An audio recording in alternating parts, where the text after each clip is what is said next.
ಪ್ರಿಯ ವೀಕ್ಷಕರೇ ನಮಸ್ಕಾರ, ನಾನು ಬದ್ರುದ್ದೀನ್. ಈಗ BJPದು ಆಪರೇಷನ್ ಓಲ್ಡ್ ಮೈಸೂರು ಅಂದರೆ BJP ತನ್ನ ಬಲವರ್ಧನೆ ಮಾಡಲಿಕ್ಕಾಗಿ ಹಳೆ ಮೈಸೂರು ಭಾಗಕ್ಕೆ ಹೆಚ್ಚು ಆದ್ಯತೆ ಕೊಡೋಕ್ಕೆ ಆರಂಭ ಮಾಡಿದೆ. ಇದು BJP ಹೈಕಮಾಂಡ್ ರಾಜ್ಯ BJPಗೆ ಕೊಟ್ಟಿರುವಂಥ ಟಾಸ್ಕ್. ಯಾಕೆ ಹಳೆ ಮೈಸೂರು ಭಾಗವನ್ನೇ ಹೆಚ್ಚಾಗಿ ಗಮನ ಹರಿಸಿ ಆಪರೇಷನ್ಗೆ ಇಳಿದಿದ್ದಾರೆ ಅಂತಂದರೆ BJP ಸ್ವಂತ ಬಲದಲ್ಲಿ, ಅಂದರೆ ಯಾವತ್ತು ಸರ್ಕಾರ ರಚನೆ ಮಾಡಲಿಕ್ಕೆ ಸ್ವಂತ ಬಲದಲ್ಲಿ ನಿಲ್ಲಬೇಕು ಅಂತಂದರೆ ಕನಿಷ್ಠ 113 ಸೀಟನ್ನು ರಾಜ್ಯದಲ್ಲಿ ಗೆಲ್ಲಲಿಕ್ಕೆ ಸಾಧ್ಯ ಆಗಿರಲಿಲ್ಲ. ಯಾಕೆ? ಹಳೆ ಮೈಸೂರು ಭಾಗದಲ್ಲಿ ಇರುವಂಥ ಬಹುತೇಕ ಸುಮಾರು 11 ಜಿಲ್ಲೆಗಳಲ್ಲಿ ಇನ್ನೂ BJPಗೆ ಹೆಚ್ಚು ಸ್ಥಾನವನ್ನು ಗಳಿಸಿ ಆ ರೀತಿಯಲ್ಲಿ ಅಂದರೆ BJPಯನ್ನು ಪೂರ್ಣ ಪ್ರಮಾಣದ ಅಧಿಕಾರಕ್ಕೆ ತರಲಿಕ್ಕೆ ಪ್ರಬಲ ಕೊಡುಗೆಯನ್ನು ಕೊಡಲಿಕ್ಕೆ, ಹೆಚ್ಚಿನ ಕೊಡುಗೆಯನ್ನು ಕೊಡಲಿಕ್ಕೆ ಸಾಧ್ಯ ಆಗಿಲ್ಲ. ಹಾಗಾಗಿ ಶತಾಯಗತಾಯ ಸ್ವಂತ ಕಾಲಲ್ಲಿ ಅಂದರೆ ಸ್ವಂತ ಬಲದಲ್ಲಿ ಅಧಿಕಾರಕ್ಕೆ ಹಿಡಿಯಲಿಕ್ಕೆ ಸಲುವಾಗಿ BJP ಹಳೆ ಮೈಸೂರು ಭಾಗವನ್ನೇ ನೆಚ್ಚಿಕೊಳ್ಳುವುದು ಅನಿವಾರ್ಯವಾಗಿದೆ. ಏನು ಕರ್ನಾಟಕದ ಹೈದರಾಬಾದ್ ಕರ್ನಾಟಕ ಇರ್ಬೋದು, ಮುಂಬೈ ಕರ್ನಾಟಕ ಇರ್ಬೋದು, ಮಧ್ಯ ಕರ್ನಾಟಕ ಇರ್ಬೋದು, ಕರಾವಳಿಯಲ್ಲಿ ಇರ್ಬೋದು, BJPಯ ಬಲ ಹಲವು ವರ್ಷಗಳಿಂದ ಪ್ರಬಲವಾಗಿ ಇದೆ. ಸ್ವಲ್ಪ ಏರಿಳಿತಗಳಾದ್ರೂ ಕೂಡ ಅಲ್ಲಿ ಅವರಿಗೆ BJPಗೆ ಯಾವತ್ತೂ ಕೊರತೆ ಆಗಿಲ್ಲ. ಯಾವತ್ತೂ ಕೂಡ ಹಳೆ ಮೈಸೂರು ಭಾಗ BJPಗೆ ಕೈ ಹಿಡದೇ ಇಲ್ಲ. ಅಲ್ಲೊಂದು ಇಲ್ಲೊಂದು ಬಹುಶಃ ಬೆಂಗಳೂರು ನಗರ ಹೊರತುಪಡಿಸಿ ಮೈಸೂರು, ತುಮಕೂರು, ಮಡಿಕೇರಿ ಬಿಟ್ಟರೆ ಉಳಿದ ಜಿಲ್ಲೆಗಳಲ್ಲಿ ಯಾವತ್ತೂ BJP ಹೆಚ್ಚು ಸ್ಥಾನವನ್ನು ಗೆಲ್ಲಕ್ಕಾಗಿಲ್ಲ. ಹಾಗಾಗಿ ಈ ಬಾರಿ BJP ಒತ್ತು ಹಳೆ ಮೈಸೂರು, ಓಲ್ಡ್ ಮೈಸೂರು ಟಾರ್ಗೆಟ್ ಮಾಡಿಕೊಂಡು ಶತಾಯಗತ ಹೆಚ್ಚು ಗೆಲ್ಲಲೇಬೇಕು ಅನ್ನೋದಕ್ಕೆ ಪಣ ತೊಟ್ಟು ಇಳಿದಿರುವಂಥದ್ದು ನಾವೀಗ ಗಮನಿಸ್ತೀವಿ. ಯಾಕೆ? ಸುಮಾರು 11 ಜಿಲ್ಲೆಗಳಲ್ಲಿ ಒಳಗೊಂಡಿರುವಂಥ ಹಳೆ ಮೈಸೂರು ಭಾಗದಲ್ಲಿ ಸುಮಾರು 89 ವಿಧಾನಸಭಾ ಕ್ಷೇತ್ರಗಳಿದ್ದಾವೆ. ಈಗ BJP ಅಂದರೆ ಈಗ ಸದ್ಯದ BJPಯ ಬಲ ಕೇವಲ 89 ಕ್ಷೇತ್ರಗಳ ಪೈಕಿ 29 ಶಾಸಕರನ್ನು BJP ಗೆದ್ದಿದೆ. ಕಳೆದ 2008ರಲ್ಲಿ ಅಧಿಕಾರಕ್ಕೆ ಬಂದಾಗಲೂ ಕೂಡ ಕೇವಲ ಬೆರಳಿನಷ್ಟು ಎಣಿಕೆಯಷ್ಟು ಶಾಸಕರು ಮಾತ್ರ ಈ ಭಾಗದಲ್ಲಿದ್ದರು. ಹೆಚ್ಚು ಬೆಂಗಳೂರು ನಗರವನ್ನು ಹೊರತುಪಡಿಸಿ ಇತರೆ ಜಿಲ್ಲೆಗಳಲ್ಲಿ ಇರಲಿಲ್ಲ. ಈಗ 2018ರ ಚುನಾವಣೆಯಲ್ಲಿ ಕೂಡ BJP ಹಳೆ ಮೈಸೂರು ಭಾಗದಲ್ಲಿ ಚುನಾವಣೆ ಆದಾಗ ಗೆದ್ದಿದ್ದು ಕೇವಲ 22. ಈಗ ಅಧಿಕಾರಕ್ಕೆ ಬಂದ ಮೇಲೆ ಅಂದರೆ 2019 ಬಂದ ಮೇಲೆ ಉಪಚುನಾವಣೆಗಳಲ್ಲಿ ಆಪರೇಷನ್ ಕಮಲದ ಮೂಲಕ ತನ್ನ ಬಲವನ್ನು 29ಗೆ ಹೆಚ್ಚಿಸಿಕೊಂಡಿರುವಂಥದ್ದು. ಅಂದರೆ ಹಳೆ ಮೈಸೂರು ಭಾಗ BJPಗೆ ಅನಿವಾರ್ಯ.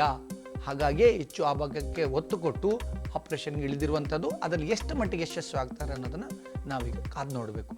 ಈಗ ಸದ್ಯದ ಅಂಕಿಅಂಶಗಳ ಪ್ರಕಾರ 89ರಲ್ಲಿ 29 ಸೀಟನ್ನು ಗೆದ್ದಿದೆ. ಬಹುಪಾಲದಲ್ಲಿ ಬೆಂಗಳೂರಿನ ಕೊಡುಗೆನೇ ಹೆಚ್ಚು. ಬೆಂಗಳೂರು 15 ಶಾಸಕರನ್ನು ಗೆದ್ದಿದೆ. ಅದು ಹೊರತುಪಡಿಸಿ ಉಳಿದ 10 ಜಿಲ್ಲೆಗಳಲ್ಲಿ ಕೇವಲ 14 BJP ಶಾಸಕರು ಇರುವಂಥದ್ದು. ಸ್ವಲ್ಪ ನೆಲೆ ಇದ್ದಂಥ ತುಮಕೂರಿನಲ್ಲಿ 5 ಶಾಸಕರಿದ್ದಾರೆ. ಕೊಡಗಲ್ಲಿ 2ರಲ್ಲಿ BJP ಗೆದ್ದಿದೆ. ಮೈಸೂರಲ್ಲಿ 3 ಶಾಸಕರು ಗೆದ್ದಿದೆ. ಆಪರೇಷನ್ ಕಮಲ ಆದಮೇಲೆ ಅಂದರೆ ಪಕ್ಷಾಂತರ ಆದಮೇಲೆ ಮೈಸೂರಲ್ಲೊಬ್ಬರು ಗೆದ್ದಿದ್ದಾರೆ, ಮಂಡ್ಯದಲ್ಲೊಬ್ಬರು ಗೆದ್ದಿದ್ದಾರೆ. ಹಾಸನದಲ್ಲಿ 2018ರಲ್ಲಿ ಪ್ರೀತಮ್ ಗೌಡ ಗೆದ್ದಿದ್ದಾರೆ. ಕೋಲಾರದಲ್ಲಿ 6 ಕ್ಷೇತ್ರಗಳ ಪೈಕಿ 1 ಸ್ಥಾನ ಗೆಲ್ಲಕ್ಕೆ ಇನ್ನೂ ಆಗಿಲ್ಲ. ಚಿಕ್ಕಬಳ್ಳಾಪುರದಲ್ಲಿ ಇರುವಂಥ 4 ಪೈಕಿ ಪಕ್ಷಾಂತರದ ಬಳಿಕ ಸುಧಾಕರ್ ಒಬ್ಬರು ಗೆದ್ದಿರುವಂಥದ್ದು. ಉಳಿದಂತೆ ನಿಮ್ಗೆ ಗೊತ್ತಿರುವಂತೆ ಇನ್ನಿತರ ಜಿಲ್ಲೆಗಳಲ್ಲಿ ಅಂದರೆ ಬೆಂಗಳೂರು ಗ್ರಾಮಾಂತರದಲ್ಲಿ 4ರಲ್ಲಿ 4 1 ಸ್ಥಾನ ಗೆಲ್ಲಕ್ಕೆ ಆಗಿಲ್ಲ.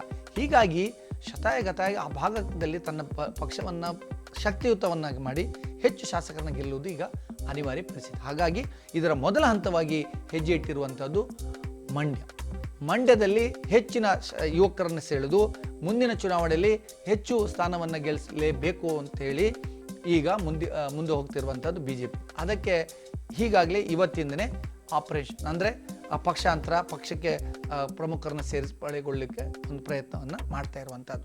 ಯಾರ್ಯಾರು ಬರ್ತಾ ಇದ್ದಾರಪ್ಪ, ಇವೆಲ್ಲ ಬರೋರ ಬಗ್ಗೆಲ್ಲ ಆಮೇಲೆ ಯೋಚನೆ ಮಾಡೋಣ.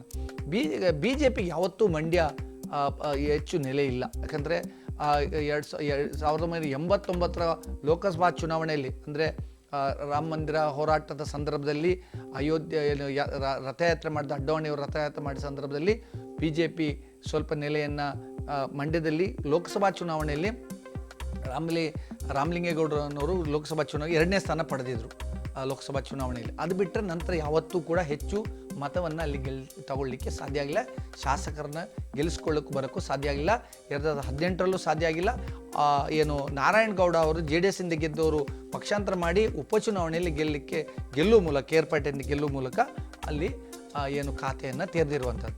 ಈ ಬಾರಿ ನಾವು ಹೆಚ್ಚು ಗೆಲ್ಲೇಬೇಕು ಅಂತ ಹೇಳಿ ಆ ಭಾಗದ ಎರಡನೇ ಹಂತದ ನಾಯಕರುಗಳನ್ನ, ಅಂದರೆ ಕಾಂಗ್ರೆಸ್ ಮತ್ತು JDS ಅಲ್ಲಿ ಬಲವಾಗಿದ್ದು ಅಲ್ಲಿ ಟಿಕೆಟ್ ಸಿಗೋದು ಸಾಧ್ಯವಿಲ್ಲ ಅಂತ ಇರುವಂಥ ಸಂದರ್ಭದಲ್ಲಿ ಅಲ್ಲಿ ಟಿಕೆಟ್ ಸಿಗೋದಿಲ್ಲ. BJP JDS ಅಲ್ಲಿ ಅವಕಾಶ ಇಲ್ಲ, ಕಾಂಗ್ರೆಸ್ ಅಲ್ಲಿ ಅವಕಾಶ ಇಲ್ಲ ಅಂತ ಹೇಳಿಕೊಂಡಿರುವಂಥ ಎರಡನೇ ಹಂತದ ಯುವಕರನ್ನ ಸೆಳೀಲಿಕ್ಕೆ ನೋಡ್ತಾ ಇದೆ BJP. ವಿಶೇಷವಾಗಿ ಸ್ವಲ್ಪ ಆ ಪ್ರದೇಶಗಳಲ್ಲಿ ಪ್ರಭಾವ ಇರುವಂಥ ಪ್ರಮುಖರನ್ನೇ ಹೆಚ್ಚು ಗಮನದಲ್ಲಿಟ್ಕೊಂಡು ಸೆಳೆಯುವಂಥ ಒಂದು ಪ್ರಯತ್ನವನ್ನು ಮಾಡ್ತಾ ಇದೆ. ಅದು ಎಷ್ಟರ ಮಟ್ಟಿಗೆ ಯಶಸ್ವಿಯಾಗುತ್ತೆ ಅನ್ನೋದನ್ನು ಮುಂದಿನ ಚುನಾವಣೆ ಕಾದು ನೋಡೋಣ.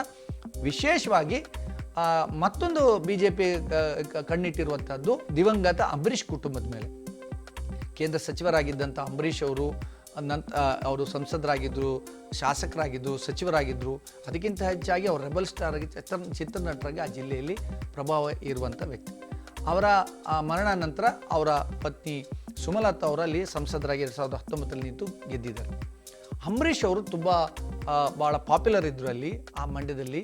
ಅವರು ಆದರೂ ಕೂಡ ಅವರು ರಾಜಕೀಯವಾಗಿ ತುಂಬ ಯಶಸ್ಸನ್ನು ಅವರು ಎರಡೂ ಕಡೆಯನ್ನು ಕಹಿ ಮತ್ತು ಸಿಹಿಯನ್ನು ಕೂಡ ಅಂದಿದ್ದಾರೆ. ಸೋಲು ಗೆಲುವನ್ನು ಎರಡೂ ಕಡೆ ಕಂಡಿದ್ದಾರೆ. ಅವರು ಎಷ್ಟೆಷ್ಟು ಏನು ಅಂದರೆ ಪ್ರಭಾವಿ ಆಗಿದ್ದರೂ ಕೂಡ ಅವರು ಸಂಸತ್ ಚುನಾವಣೆಯಲ್ಲೂ ಸೋತಿದ್ದಾರೆ, ವಿಧಾನಸಭಾ ಚುನಾವಣೆಯಲ್ಲೂ ಸೋತಿದ್ದಾರೆ, ಹಾಗೆ ಗೆದ್ದಿದ್ದಾರೆ ಕೂಡ. ಹಾಗಾಗಿ ಅಲ್ಲಿ ಅವರಿಗೆ ಮಿಶ್ರವಾಗಿ ಅವರಿಗೆ ಮಿಶ್ರ ಫಲ ಅವರಿಗೆ ದೊರಕಿರುವಂಥದ್ದು ರಾಜಕಾರಣದಲ್ಲಿ. ಆದರೆ ಅವರು ಮೊದಲಿಗೆ ಅವರು ರಾಜಕೀಯವನ್ನು ಕಾಂಗ್ರೆಸ್ಸಲ್ಲಿ ಆರಂಭ ಮಾಡಿದ್ರು ಕೂಡ ಅವರು ಚುನಾವಣೆಯಲ್ಲಿ ಸ್ಪರ್ಧಿಸಿರುವಂಥದ್ದು ರಾಮನಗರದಲ್ಲಿ 95ರಲ್ಲಿ ಉಪಚುನಾವಣೆಯಲ್ಲಿ ಅಲ್ಲಿ ಅವರು ಸೋಲ್ಬೇಕಾಯಿತು. ಮತ್ತೆ ಅವರು ಮಂಡ್ಯಕ್ಕೆ ಬರಬೇಕಾಯಿತು, ಸಂಸದರಾಗಬೇಕಾಯಿತು. ನಿರಂತರವಾಗಿ 3 ಬಾರಿ ಅವರು ಸಂಸದರಾದರು. ಆದರೆ ಅವರು 2008ರಲ್ಲಿ ಶ್ರೀರಂಗಪಟ್ಟಣ ವಿಧಾನಸಭಾ ಚುನಾವಣೆಯಲ್ಲಿ ಸೋಲ್ಬೇಕಾಯಿತು. ಹಾಗಾಗಿ ಅವರಿಗೆ ಯಾವಾಗಲೂ ಅಂದರೆ ಯಶಸ್ವಿ ಸಿಕ್ಕಿದೆ ಅಂತ ಹೇಳೋಕ್ಕಾಗಲ್ಲ. ಆದರೆ ಅವರ ಪತ್ನಿ ಸುಮಲತಾ ಅವರೀಗ ಮಂಡ್ಯದ ಹಾಲಿ ಸಂಸದರು. ಅವರ ಮರಣ ನಂತರ ಅವರು ಪಕ್ಷೇತರರಾಗಿ ನಿಂತ್ಕೊಂಡು ಅಲ್ಲಿ ಗೆದ್ದಿದ್ದಾರೆ. ಈಗ ಅವರ ಪುತ್ರ ಅಭಿಷೇಕ್ ಕೂಡ ರಾಜಕೀಯಕ್ಕೆ ಬರಬೇಕು ಅನ್ನೋ ಇಂಗಿತವನ್ನು ಅವರು ವ್ಯಕ್ತಪಡಿಸಿದ್ದಾರೆ. ಅವರು ಕೂಡ ಮದ್ದೂರು ವಿಧಾನಸಭಾ ಕ್ಷೇತ್ರದ ಕಡೆ ಆಸಕ್ತಿ ಹೊಂದಿದ್ದಾರೆ ಅಂತ ಹೇಳಾಗ್ತಿದೆ. ಹಾಗಾಗಿ BJP ಮೆತ್ತಿಗೆ ಅಂಬರೀಷ್ ಕುಟುಂಬದ ಮೇಲೆ ಗಾಳ ಹಾಕ್ಕೊಂಡು ಅಂಬರೀಷ್ ಪುತ್ರರನ್ನು ಪಕ್ಷಕ್ಕೆ ಸೆಳೆದು ಅಲ್ಲಿ ಸ್ಪರ್ಧಿಸಲಿಕ್ಕೆ ಪ್ರಯತ್ನ ಸ್ಪರ್ಧಿಸುವಂತೆ ಮಾಡುವಂಥದ್ದು, ಪತ್ನಿ ಸುಮಲತಾ ಅವ್ರನ್ನು ಕೂಡ ಸೆಳೆದು ಮುಂದಿನ ಲೋಕಸಭಾ ಚುನಾವಣೆಯಲ್ಲಿ ಪಕ್ಷಕ್ಕೆ ಸ್ಪರ್ಧಿಸುವಂತೆ ಮಾಡುವಂಥದ್ದು, ಮತ್ತು ಅಂಬರೀಷ್ ಬೆಂಬಲಿಗರನ್ನೆಲ್ಲ ಸೆಳೆದು ಅವರು ಕಣಕ್ಕಿಳಿಸುವಂಥ ಯತ್ನದಲ್ಲಿ BJP ಇದೆ. ಅದು ಎಷ್ಟರ ಮಟ್ಟಿಗೆ ಯಶಸ್ವಿ ಆಗುತ್ತೆ ಅದನ್ನು ಕಾದು ನೋಡೋಣ. ಆದರೆ ಸ್ವಲ್ಪ ಮಟ್ಟಿಗೆ ಆದರೂ ಕೂಡ BJPಗೆ ನೆಲೆ ಕೊಡುವಲ್ಲಿ ಈ ಆಪರೇಷನ್ ಯಶಸ್ವಿ ಆದರೆ ಸಹಾಯ ಆಗುತ್ತೆ ಅನ್ನೋದ್ರಲ್ಲಿ ಯಾವುದೇ ಅನುಮಾನ ಇಲ್ಲ. ಯಾಕಂತ ಹೇಳಿದ್ರೆ ಯಾವತ್ತೂ ನೆಲೆ ಇಲ್ಲದಂಥ ಮಂಡ್ಯದಲ್ಲಿ ಸ್ವಲ್ಪ ಮಟ್ಟಿಗೆ ಅದು ನೆಲೆ ಕಂಡುಕೊಳ್ಳಲಿಕ್ಕೆ ಈ ರೀತಿಯ ಎರಡನೇ ಹಂತದ ನಾಯಕರ ವಲಸೆ ಇದೆಯಲ್ಲ, ಇದು BJPಗೆ ಸಹಾಯ ಆಗಬಹುದು. ಆದರೆ ಮುಂದಿನ ಚುನಾವಣೆಯಲ್ಲಿ ಅವರು ಪೂರ್ಣ ಪ್ರಮಾಣದಲ್ಲಿ ಯಶಸ್ವಿ ಆಗ್ತಾರೆ ಅಂತಲ್ಲ, ಯಶಸ್ವಿ ಆದರೂ ಕೂಡ ಅಚ್ಚರಿ ಪಡಬೇಕಾಗಿಲ್ಲ. ಆದರೆ BJPಯ ಈ ಪ್ರಯತ್ನ ಮುಂದಿನ 2023ರ ಚುನಾವಣೆಗಿಂತ ಮುಂಬರುವ ದಿನಗಳಲ್ಲಿ, ಅಂದರೆ ಮುಂದಿನ ದಿನಗಳಲ್ಲಿ BJPಯ ನೆಲೆಯನ್ನು ಹೆಚ್ಚು ಮಾಡಲಿಕ್ಕೆ, ಬಲ ಮಾಡಲಿಕ್ಕೆ ಈ ವಲಸೆ ಈಗಲಿಂದನೇ ನೆರವಾಗುವುದರಲ್ಲಿ ಯಾವುದೇ ಅನುಮಾನ ಇಲ್ಲ. ಯಾಕೆಂತ ಹೇಳಿದರೆ BJP ಅಲ್ಲಿ ಪ್ರಬಲವಾಗಿರುವಂಥ JDS ಮತ್ತು ಕಾಂಗ್ರೆಸ್ ಅಲ್ಲಿ ಎರಡೂ ಪಕ್ಷಕ್ಕೆ ಸಲ್ಲದ ಏನು ಪ್ರಮುಖರಿದ್ದಾರಲ್ಲ, ಅವರು ಎರಡೂ ಪಕ್ಷವನ್ನು ಅಂದರೆ ಆಗಬಾರದವರು ಅಂತ ಹೇಳ್ತಾರೆ. ಅವರಿಗೆ ಒಂದು ಮೂರನೇ ರಾಜಕೀಯ ನೆಲೆನೇ ಅಲ್ಲಿ BJP ಅನಿವಾರ್ಯ ಆಗುವಂಥ ಸಾಧ್ಯತೆಗಳು ಇದೆ. ಯಾಕೆಂತೇಳಿ ಇತ್ತೀಚಿನ ದಿನಗಳಲ್ಲಿ BJPಯಲ್ಲಿ ಒಂದೆರಡು ಪಂಚಾಯತ್ಗಳನ್ನು, ಒಂದಷ್ಟು ಪಂಚಾಯತ್ ಗೆಲ್ಲುವಂಥ ತಳ ಹಂತದಲ್ಲಿ ಗೆಲ್ಲುವಂಥ ಪ್ರಯತ್ನ ಮಾಡಿದೆ.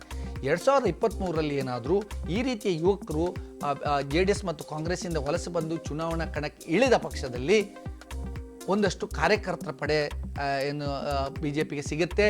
ಅದು 2023ರಲ್ಲಿ ಒಂದು ತೀವ್ರವಾದಂಥ ಸ್ಪರ್ಧೆಯನ್ನು JDS ಮತ್ತು ಕಾಂಗ್ರೆಸ್ ಕೊಡೋ ಸಾಧ್ಯತೆಗಳಿದ್ದಾವೆ. ಒಂದು ವೇಳೆ ಚುನಾವಣಾ ಯಶಸ್ಸೊಂದೇ ಗೆಲ್ಲಲಿಕ್ಕೆ ಆಗದಿದ್ದರೂ ಕೂಡ ಅದು ಮುಂದಿನ ದಿನಗಳಲ್ಲಿ BJPಗೆ ಭದ್ರ ನೆಲೆಯನ್ನು ಮಂಡ್ಯ ಕೊಡುವಂಥ ಎಲ್ಲ ಸಾಧ್ಯತೆಗಳು ಇದೆ. ವಿಶೇಷವಾಗಿ ಅಂಬರೀಷ್ ಪುತ್ರ, ಅಂಬರೀಷ್ ಪತ್ನಿ, ಅವರ ಬೆಂಬಲಿಗರು ಮತ್ತು JDS ಕಾಂಗ್ರೆಸ್ನ ಎರಡೇ ಹಂತ ನಾಯಕರು ಯುವಕರೇನಾದರೂ BJPಗೆ ಈ ಸೆಳೆ ಸೇರ್ಪಡೆ ಆದರೆ ಖಂಡಿತವಾಗಿ ಬಿ ಜೆ ಪಿಗೆ ಮುಂದಿನ ದಿನಗಳಲ್ಲಿ ಅಲ್ಲಿ ಸಂಘಟನೆಗೆ ಒಂದು ಭದ್ರನೆಲೆ ಆಗೋದ್ರಲ್ಲಿ ಯಾವುದೇ ಅನುಮಾನ ಇಲ್ಲ. ಕಾದು ನೋಡೋಣ 2023ರಲ್ಲೇ ಅದು ಎಷ್ಟರ ಮಟ್ಟಿಗೆ ವರ್ಕೌಟ್ ಆಗುತ್ತೆ ಅಂತ ನಾವು ಕಾದು ನೋಡಬೇಕಾಗತ್ತೆ. ಜೊತೆಗೆ ಇನ್ನಿತರ ಜಿಲ್ಲೆಗಳಲ್ಲೂ ಕೂಡ, ಹಳೆ ಮೈಸೂರಿನ ಇನ್ನಿತರ ಜಿಲ್ಲೆಗಳಲ್ಲೂ ಕೂಡ ಇದೇ ಆಸಕ್ತಿಯನ್ನು ಬಿ ಜೆ ಪಿ ನಾಯಕರು ಏನು ತೋರಿಸೋ ಸಾಧ್ಯತೆ ಇದೆ. ಕೋಲಾರದಲ್ಲಿ 6ರಲ್ಲಿ 1 ಕ್ಷೇತ್ರ ಕೂಡ ಗೆಲ್ಲಕ್ಕಾಗಿಲ್ಲ. ಈಗ ಪ್ರಭಾವಿ ಆಗಿರುವಂಥ ಇಬ್ಬರು ಮಾಜಿ ಶಾಸಕರನ್ನು ಕೂಡ ಸೆಳೆಯುವಂಥ ಕೆಲಸ ನಡೀತಾ ಇದೆ. ಆ ಮೂಲಕ ಅಲ್ಲೂ ಕೂಡ ನೆಲೆ ಮಾಡುವಂಥ ಪ್ರಯತ್ನವನ್ನು ಬಿ ಜೆ ಪಿ ಮಾಡ್ತಾ ಇದೆ. ಒಟ್ಟಿನಲ್ಲಿ ಬಿ ಜೆ ಪಿ ವರಿಷ್ಠ ನೀಡುವಂಥ ಹಳೆ ಮೈಸೂರು, ಓಲ್ಡ್ ಮೈಸೂರು ಏನು ಆಪರೇಷನ್ ಓಲ್ಡ್ ಮೈಸೂರು ಏನಿದೆ, ಅದು ಬಿ ಜೆ ಪಿಗೆ ಮುಂದಿನಲ್ಲಿ ಕೈ ಹಿಡಿಯುವ ಸಾಧ್ಯತೆ ಇದೆಯಾ, ಎಷ್ಟು ಮಟ್ಟಿಗೆ ಕೈ ಹಿಡಿಯುತ್ತೆ ಅನ್ನೋದನ್ನು ಆ ಕಾಲವೇ ನಿರ್ಧರಿಸುತ್ತೆ. ಇದಿಷ್ಟು ಇವತ್ತಿನ ಸಂಚಿಕೆಯಲ್ಲಿ. ಮತ್ತೊಂದು ಸಂಚಿಕೆಯೊಂದಿಗೆ ಮತ್ತೆ ಬರ್ತೀನಿ. ನಮಸ್ಕಾರ.